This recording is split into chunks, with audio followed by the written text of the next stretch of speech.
I think the future for indie authors is more promising than it's ever been. It doesn't mean that we're going to be without challenges. There are tremendous challenges that every indie author faces. But just looking in the ebook world, books don't go out of print anymore, which means that every single day from this day forward, you are competing against more books out there in the market. That creates new challenges. But here's a piece of good news, which is also bad news. The vast majority of indie authors don't adopt best practices. So there's simple little things that you can do that most authors aren't doing that will give you a huge advantage in the marketplace. Like pre-orders. Only about 15% of indie authors release their book as a pre-order.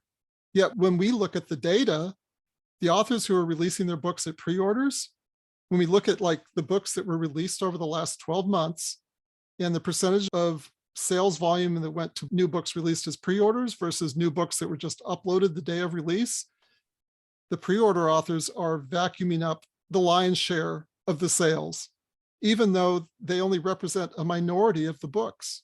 So best practices.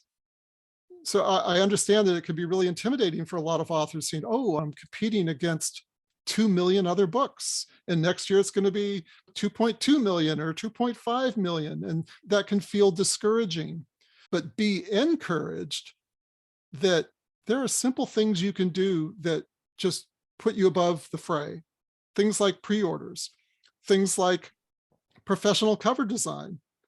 Veteran indie authors, that's a no-brainer. They know that. You don't try to design your own cover unless you are a professional cover designer. Yet, why do so many indie authors continue to make homemade covers that look homemade, that look amateur? And so the secret to the future is best practices.